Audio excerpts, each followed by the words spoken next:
Well, our speaker today had the good fortune to be born into a family that practiced New Thought theology. Now, that's something I'm sure most of us do not have that luxury. Reverend Dr. David Alexander, at the age of 13, had his own profound awakening, that this experience of which he saw the validity in the spiritual philosophy of New Thought and its remarkable impact on his life. He also recognized that the ministry would be his life path, and that he was inspired to help as many people as possible to awaken to their inner divinity, to discover their greater purpose in life, and to share their gifts with the world. David went on to study at the University of Mexico, where he received a bachelor's degree in child development and family relations. He became a licensed religious science practitioner in 1999 and New Thought minister in 2004. He is a social justice activist. Reverend David works with at-risk youth and has served on the board of directors for the Community of Welcoming Congregations. Now, this is a Portland-based alliance with the mission of providing a voice for LGBTQ and allied people of faith. He also sits alongside Reverend Dr. Michael Beckwith and other internationally recognized spiritual leaders on the governing board of the Association of Global New Thought, which offers tools to empower the conscious majority. In 2012, Reverend David was elected to the Leadership Council for our Centers for Spiritual Living, our head organization, and served as its chairman for 4 years, and currently serves as the Director of Strategic Alliances for the Centers of Spiritual Living, where he helps direct and coordinate partnerships between organizations in order to foster the creation of a world that works for everyone. You probably have read his column in the Science of Mind magazine, Philosophy in Action, and I think you'll understand from his talks that his messages are inspiring, humorous, and relevant to today's world. I'm going to say welcome home to Reverend Dr. David Alexander because he has been here before, he is a member of this family, and we're excited for what the future holds. So welcome home, Reverend Dr. David Alexander.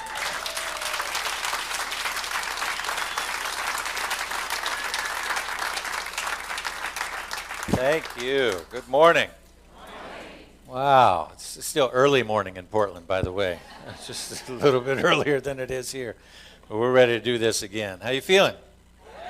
I want to thank you for the warm welcome. I do feel at home. It is family here, and I'm so grateful to be with all of you. I bring you blessings from my community in Lake Oswego, Oregon. Anytime you're there, come by and say hello. And I want to take just a moment before we get started to really acknowledge your community. You have an amazing thing happening here. I think God is up to big things in Atlanta and in this spiritual community, and I'm excited to be a part of it. And I'm excited because of the quality of the leadership that you have, beginning with your executive director, David Aurelio.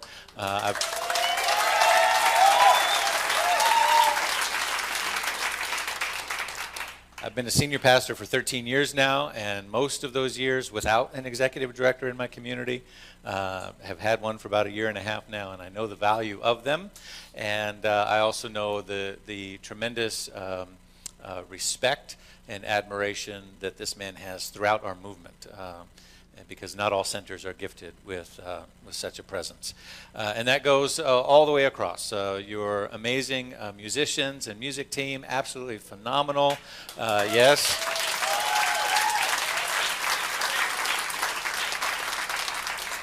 And it's one thing to have great musicians, great talent. It's another thing to have that and have it all coordinated and synergistically brought together and organized by a talented music director, Penelope. Thank you so much.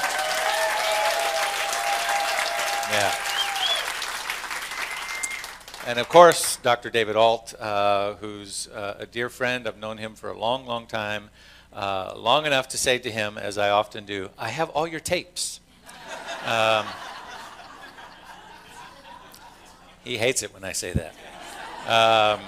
But he is a tremendous spiritual leader in the world and really making an impact and helping make the world a better place. He really gets what I believe is the embodiment of our spiritual teaching, to not just have positive thoughts and attitudes, but to really put them into practice in the world in a meaningful way. And so I'm grateful for his leadership in the world.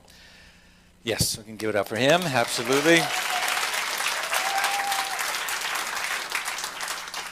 So as we get to know each other, as I said in the first service, we're sort of engaged.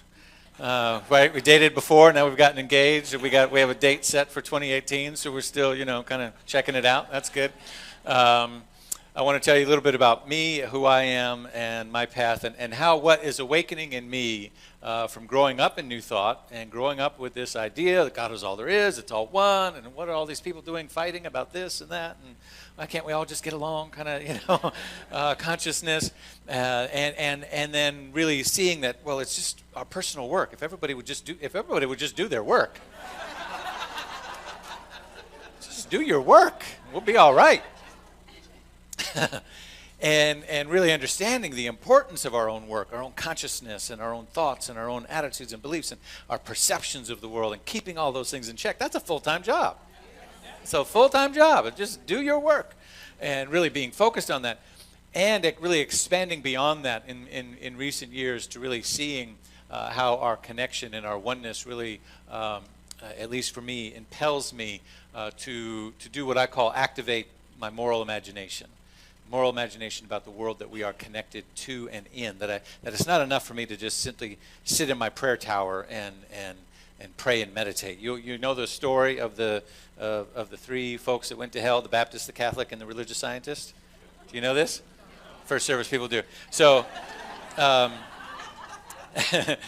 so they wake up and they're in hell, and the Catholic looks around and he realizes he's in hell and feels the heat and the fire, and he says, just riddled with guilt, like, oh my God, I knew this was going to happen. I knew I shouldn't have done that thing when I was 12, and my mother told me about this, and he's just riddled in guilt and goes off and cries in the corner.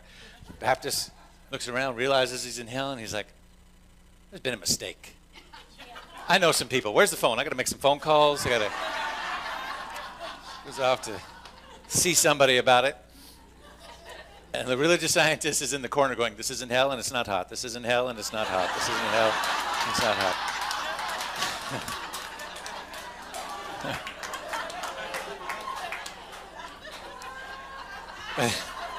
But that's old thought. We want to be about new thought. We want to be about the awakening that's happening in our movement and our organization, our movement, our entire movement, Centers for Spiritual Living, which, by the way, you should know is blessed by the service on the Leadership Council by your own practitioner, Dietrich Johnson. It's a beloved calling. It's a beloved calling to serve this organization at the highest level and hold the space for our prosperity and our health as an organization and our mission and call to serving the world. And I'm grateful that she's there. Amen. So our movement is going through this shift and awakening to its moral voice.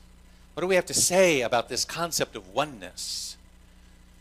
And if we don't have anything to say except do your own work, is that enough? And so I've been on this, my own personal awakening, and I'm seeing it merge with the awakening that's happening in New Thought around us.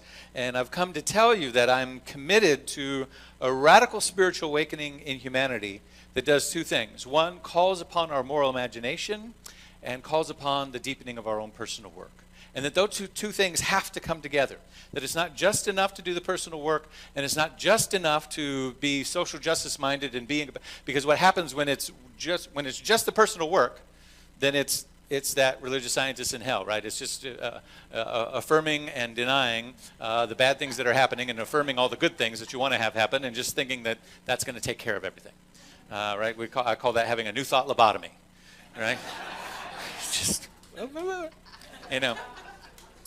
But the other extreme of that is being so social justice minded that the only change is going to come through activism and marches in the street and getting those who are wrong to figure out that they're wrong and that we're right.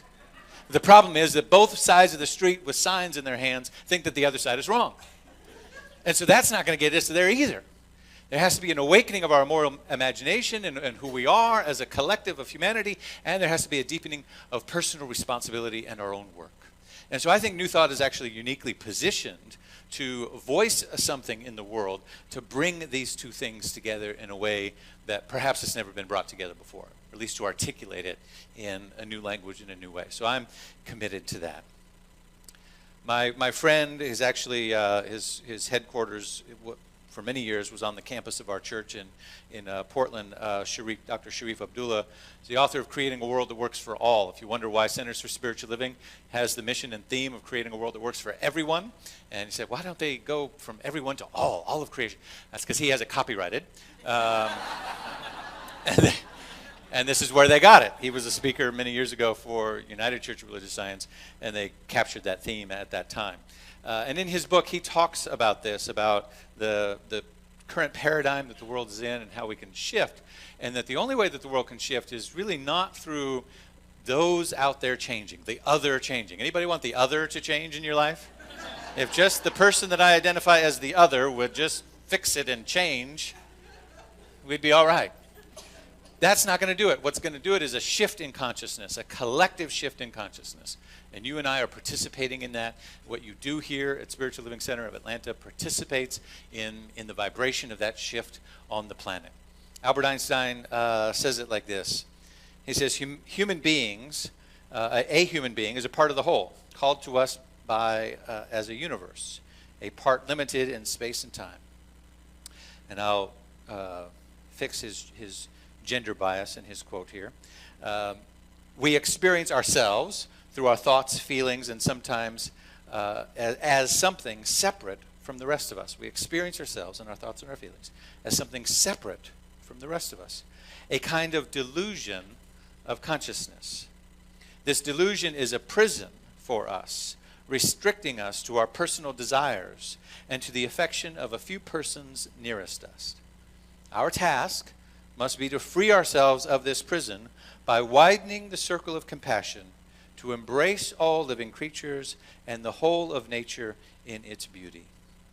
And so what Albert Einstein is speaking of there is this idea that I am separate from you is a delusion of our own consciousness, and that is creating the dis-ease, the sickness that is currently pervasive in the planet. And the way to heal that is by the widening of our circle of compassion and the shifting of our story. So I want to talk today about the art of inclusivity. How do we practice this in real life? I've noticed my own conscious evolution taking place. And yes, even if you're born into New Thought and practicing this your whole life, you still grow and shift and change. Amen? And a number of things have precipitated that. Getting married, I got married last year, and prior to that, and then later on in the year, having my firstborn son born 7 months ago. That'll change you. That changes everything. Changes everything. And even prior to that, getting engaged and getting connected with this amazing woman, and being a part of the process of raising her firstborn, our 12-year-old son, Josh. And Josh is, and now at the time of this story I'm going to tell you of one of the significant things that shifted and opened me up to a greater level. Now, I've always been a justice advocate. I've always been a person for equal rights and all of these things. And you heard some of the things in the bio. My mother marched with the Cesar Chavez folks in Phoenix, Arizona when we were young. I was with her when we marched for the advocating for the establishment of the holiday for Dr. Martin Luther King. Arizona was the holdout state. I don't know if you remember that in the late 80s. They said, we're not going to do it. And then the Fiesta Bowl said, well, we're not coming anymore. And then they said, okay, let's vote again. That's the truth. That's what happened. And so there was that. And so we were all part of that, and my mother was always an inclusive person, advocating for these things. But there is something, if I can, because I'm with family, I can tell the truth. There's something about being a fairly well-off, at least in the collective world standards, white male in this society that has me insulated and privileged. And I have to, part of my own reconciling with what it is that I'm here to do in my own spiritual awakening is reconciling to that privilege and using it for good, right? And so that has, I've known that for a long time, and I've sought ways to do that, and it has, Spirit has captured me in a number of ways along the way. So I want to tell you this one story that happened about a couple of years ago when Josh was 10, and when Josh was 10, he was here. He's 12 now, and he's here. I'm 6'4". He's 12.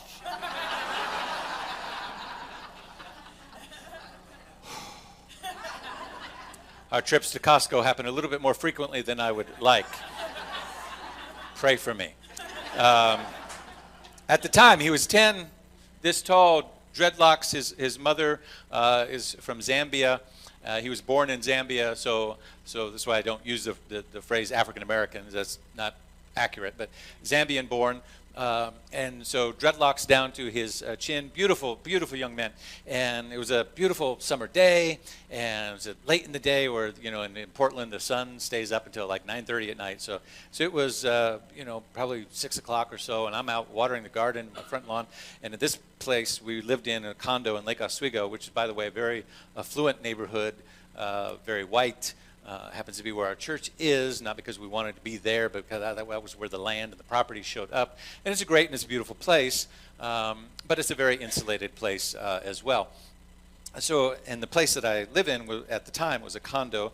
The entrance was in the back, and so there's an alley. All the streets had alleys, and so there's an alleyway as sort of where our front door and driveway is. So I'm back in the alley, little front patch that's about this big as this area right here with a little garden, and I'm watering the garden. And I hear Josh and his friend up the alleyway running and screaming and having a good time playing, chasing each other, whatever they're doing. And then they come running down, and I see his friend Conrad running down. He's got this Star Wars helmet thing on, and he's running, dodging and hiding in the bushes.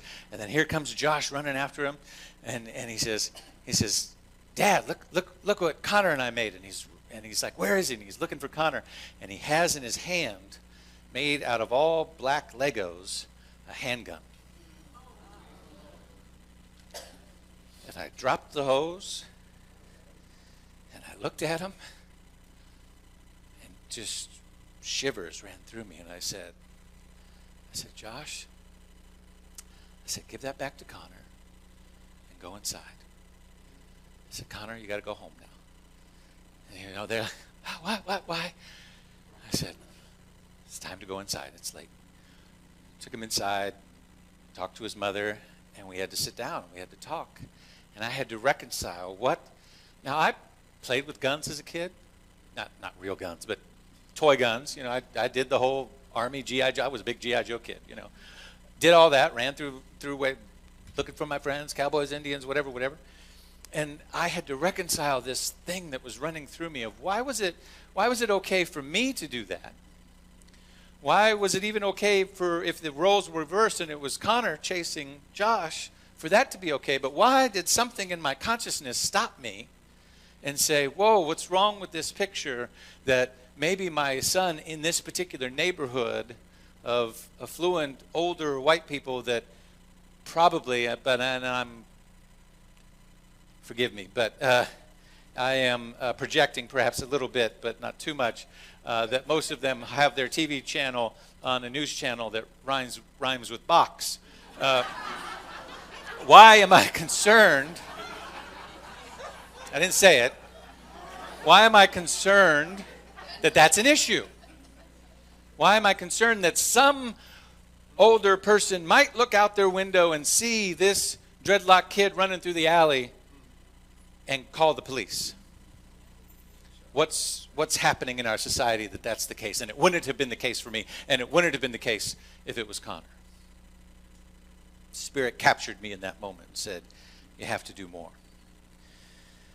And so that began even a deeper widening of how I would be involved even in my local community and globally in these issues. Sharif Abdullah says that our society is broken and sick from what he calls a spiritual starvation. A spiritual starvation which teaches us to be dissatisfied with ourselves and with our world, from a fundamental not enoughness, from being unreconciled with who and what we really are. And what I know about the process of reconciliation in the healing process is that if I want life to get better, I first have to reconcile with what is. Have you ever tried to heal something in your past, past relationship, past experience, whatever it might be, you can't move forward. You can't go in a new direction for healing without looking at what is. If you ever try healing like this, it doesn't work. It doesn't work. It might feel good for a while, but it's denial. And that thing that's unreconciled will come up. It's like trying to sit on a beach ball in the pool. You ever try that? You can do it for a while, you know. You got a good core and you can do it for a minute, but eventually that thing's going to pop up somewhere. And so healing has to begin with the reconciliation process, reconciling ourselves to what is so and being real about it so that we can move forward to what is so spiritually and that we want to bring in. What is so spiritually about humanity is that we have a covenant with each other. And that covenant says that I belong to you and you belong to me. But we've forgotten that covenant. We've broken that covenant. We over and over and over again. And Sharif talks about a lot about this in his book. He says the 4 symptoms of spiritual starvation are these. First, violence and anger, a society that is obsessed with violence and anger in movies and TVs, in video games, in road rage, in our trigger-happy willingness to litigate each other. From violence and anger, we go to escapist behavior, to just escaping, and whether it is in addiction of TV shows, Game of Thrones, or whatever it might be, the particular addiction of the time on TV, or drugs and alcohol, or video games, or anything else that just puts us in a different world. And then the third one, going numb. Simply just going numb, saying, I can't handle it anymore. I have to keep in check about that. Every time I see another story of a young black man being shot by the police in any city in our country, and the way it hits me now with 2 children that I'm raising that are considered visually by the world as African American children, and what that means for me and what that means for them and what that means for our world, and to not go numb. To feel the pain of it and the angst of the family and the society and the community, and to allow that to drive me deeper into doing something, even if it's a small something. To stay, as I tell my community, yes, this is uncomfortable. Stay uncomfortable. We're not going to resolve this today. You're going to be uncomfortable, and we're going to stay uncomfortable, because that's the purpose of the discomfort. The purpose of the discomfort is you got to heal something. So we can't go back to being numb. We can't go back to checking out. We got to stay in that discomfort. And then finally, the 4th symptom that Sharif talks about is control and manipulation. And I had to check myself on this one when I first read the book many years ago, because I realized that sometimes new thought can be a part of that control and manipulation. Any spiritual teaching can be, that in that we think that, well, for new thought, it would be, I can control my thoughts. I can control my environment. I can just not watch those TV shows. I don't watch. I'm so spiritual, I don't watch the news. I don't participate in that vibration. Come on, talk to me, somebody. Anybody? Well, and we have to realize, we have to reconcile. Well, now we're all at choice, and we all get to choose how we show up. And many of us, myself included, may have chosen those types of things as part of our spiritual practice before. But what I had to come to realize was that my ability to make that choice, that in itself, my spirituality, was an act of privilege. That I had the privilege to say, well, I'm just not going to participate in that. I'm just not going to look at that. I'm just going to, it's all good. God is all there is. Well, how nice for you. Right? Getting real now. That's not my reality. I hear that sometimes from people. That's not my reality. Oh. And what is it about a spiritual teaching that allows us to be on the same planet but to be in 2 completely different worlds? And so Sharif talks about beginning to mend our society, that there are what he calls those in the breaker story. The breaker story is consumed with not enoughness and competition and materialism and a world that works for me, and to the exclusion or the disempowerment of everybody else if that's what's necessary. And then he talks about the menders. Who are the menders in society? And that we need to mend ourselves back to that original covenant that calls us all into being together in sacred trust and relationship with one another, to see the God in everything, and to create a new, what I would say is that we need to have a conversation about a new moral society, a new moral agenda or moral imagination that isn't about the morals of the left or the right, or black or white, or gay or straight, or red or blue, or liberal or conservative, but a moral agenda that talks about humanity at its core. As human beings, what do we morally stand for?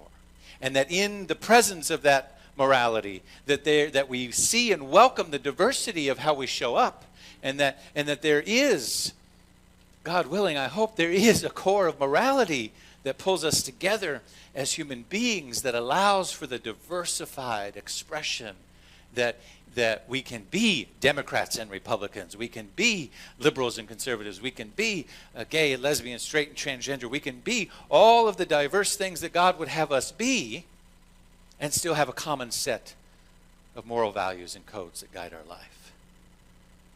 That requires a new group of people to start having that conversation, what he calls the mentors.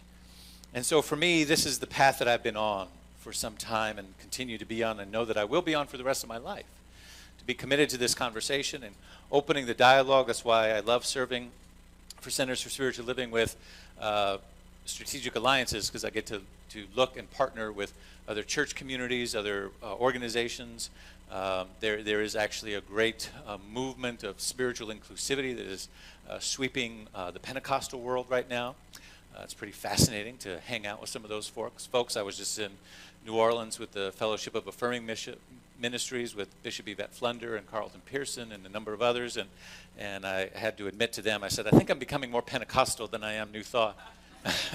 I love the spirit of what we're doing, because we have to create space where we can find meaningful ways back to each other. We can authentically be ourselves and bring our histories and our stories, but to authentically find our way to one another again. And so I've been questioning a spiritual theology that dares to proclaim a radical, inclusive spiritual equality, but doesn't stand up or speak up in a nation and in a world where basic human rights are being denied to individuals. I believe that failure to do that is more than just a moral crisis. I believe that it is, if I could be so bold, spiritual malfeasance and theologically bankrupt behavior. I know that sounds strong, but your second service, you can handle it.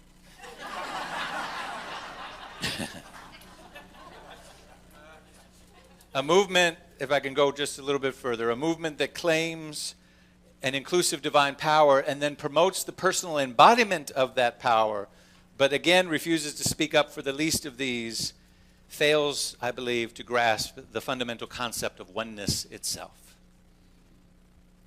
And so if we really understand what oneness means, then oneness means as I wake up to the spirituality of who I am, that spirituality and the spiritual essence of the God quality that I am, that yes, endows me with the capacity and the ability and the opportunity to be prosperous and healthy and whole and have divine right relationship and health and all of the wonderful things that we affirm. And all of that is not separate from that same power and presence that is available to the least of these. And if I'm going to claim it for myself, then part of my claiming it for myself is the activity of helping give it away to others. Helping give it away to others. It's, if you know the 12-step program, you know that last step of giving it away to others was what it's really about, that you don't really claim your sobriety until you help somebody else get sober. It's the same thing. You can't really claim your oneness with God until you help liberate somebody else from their idea of separation and their idea of otherness. And so the art of inclusivity, amen?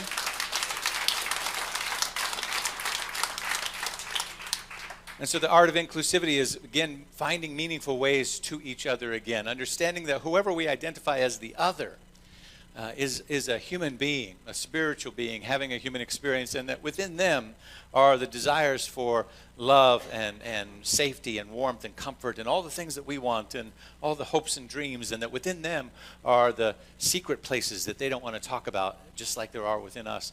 And within them are sadness and loneliness and fears of the unknown and a desire to control conditions in their life, just like there are within us. And we have to reach out, whoever we've identified as the other, and say, how can I see?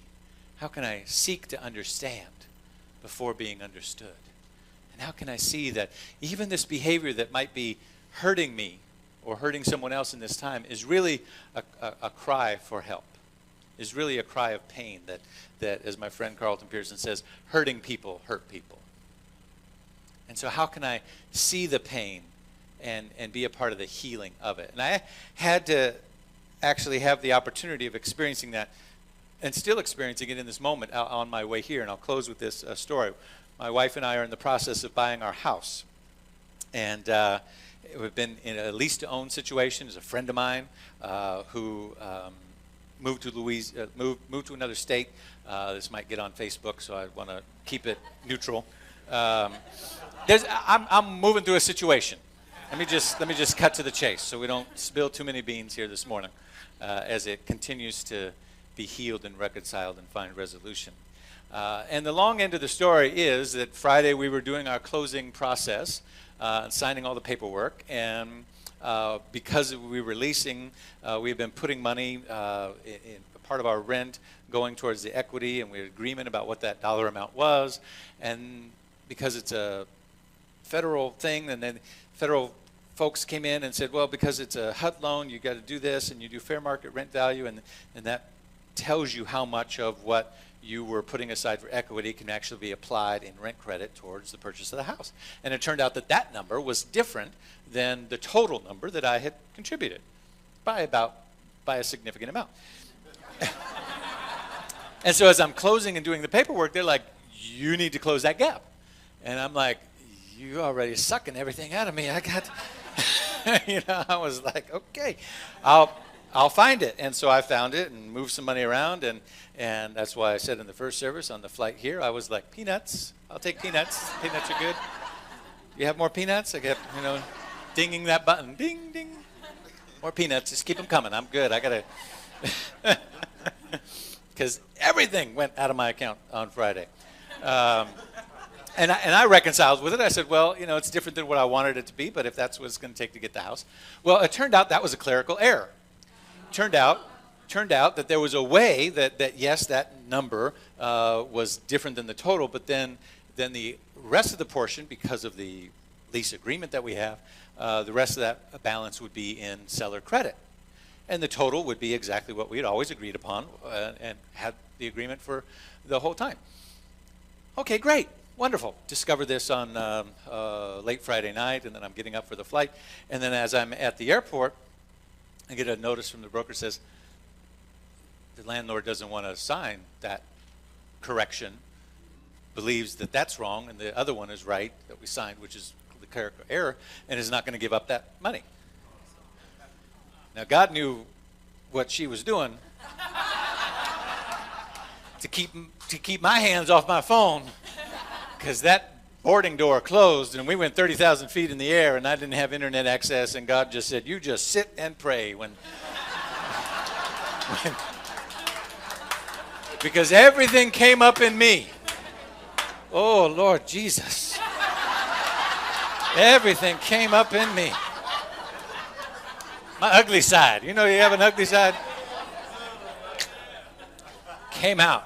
I will tell you what to... You are not in compliance with that.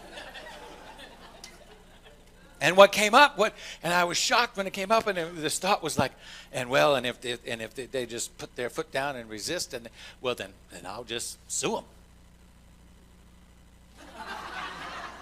I'm a nice person. This is somebody I know and love and care about. Why would that come up in me? What is that? And thank God I was 30,000 feet in the air and no internet access. When they go low, you go high.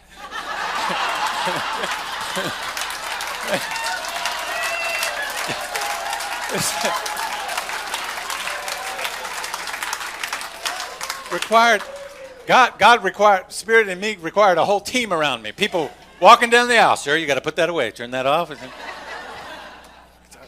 Wait a minute. So I had to put it away and just take my time to pray 30,000 feet in the air for 5 hours.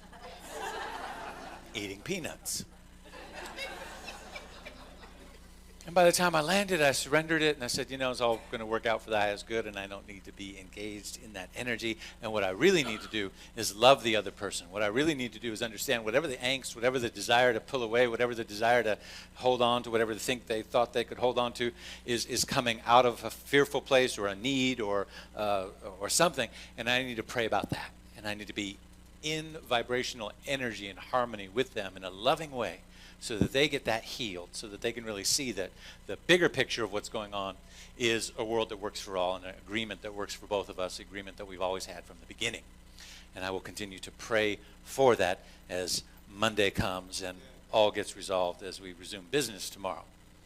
But it's a small example of the art of inclusivity, that when we get triggered by whoever the other is, and sometimes the other might be somebody that was very close to us, but all of a sudden fear, money, safety, security, those buttons, we all have them. Button got triggered, and now what are we going to do? Are we going to build up a wall, separate ourselves, litigate, defend, protect? Or are we going to seek a way to understand that we all have the same desires, needs, wants, fears, loneliness, sadness, try to see compassionately through the eyes of another? Ultimately, that's the art of inclusivity, and ultimately that's the only way that we can truly create a world that works for everyone. If I can just, do I have a minute? I'll close with, out of Sharif Abdullah's book, Creating a World That Works for All, he has what he calls the Mender Pledge. And the Mender Pledge is exactly what it would sound like. It's a pledge for those who want to be a part of creating the new story in society. And he asks everyone who's in agreement vibrationally with this to take this pledge and to share it. And I'll make sure you guys know if you want to carry the book or get a copy of this or whatever it might be. If you go to my website, you can get connected to Sharif and his work. The Mender Pledge goes like this. It says, I believe in inclusivity. I believe that our lives are inextricably linked to one another. We cannot wage war against anyone without waging war against ourselves. Therefore, I will practice inclusivity with myself, my family, my community, the natural world, and all others. I will actively work towards the goal of an inclusive society, a world that works for all. I know that we are one. Therefore, I will give to you what I want for me. I know that there is enough for all. I want everyone to win. Therefore, I will work to resolve all conflict to every party's satisfaction. Lord Jesus, I spent a good long while on number 2 on the airplane. I want everyone to win. Therefore, I will work to resolve all conflict to every party's satisfaction. I want acceptance. Therefore, I will accept myself for who I am and for what I am. And I will accept you for who you are and what you are. And I will accept all others for who and what they are. Even if I resist your behavior, I will accept you as a child of God, a part of the divine. I want no harm. Therefore, I will not harm myself or you or anyone else by thought, by word, or by deed. I want forgiveness. Therefore, I will forgive myself. I will forgive you, and I will forgive all others. I want to be free. Therefore, I will not let others dominate, control, or manipulate me. And I will not dominate, control, or manipulate you or others. I want peace. Therefore, I will be peaceful with myself and with you and with all others. And finally, I want love. Therefore, I will love myself. I will love you. And I will love all others. And I stand with my friend Sharif in believing that truly if we could commit to that pledge and that kind of work, that we can begin creating space where we find meaningful paths back to each other, liberals and conservatives, Democrats, Republicans, gay, straight, transgendered, bi. Carlton Pearson would say, try.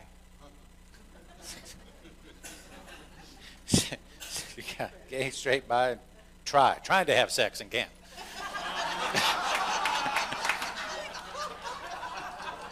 Cut that from the first. That's Carlton, that's not me. Don't get mad at me.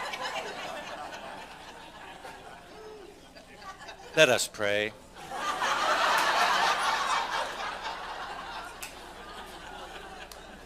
I love you. Thank you for letting me be here today. Let's take a deep breath. As we move into prayer, I simply invite us to activate the God presence within through our conscious awareness, knowing that in this breath there is one power, one presence, and one life. It is the power, the presence, and the life of all creation and all things, seen and unseen, all form, all substance, all life. And it has only one desire, and that's to move and create and express itself as boldly and beautifully and passionately and magnificently as it can through all creation. And that includes you, that includes me, that includes this moment. And so I therefore simply affirm and acknowledge that I am one with this divine loving power. And in that oneness, I am able to reveal that divine truth that says, I am in covenant with all of creation. You belong to me, I belong to you.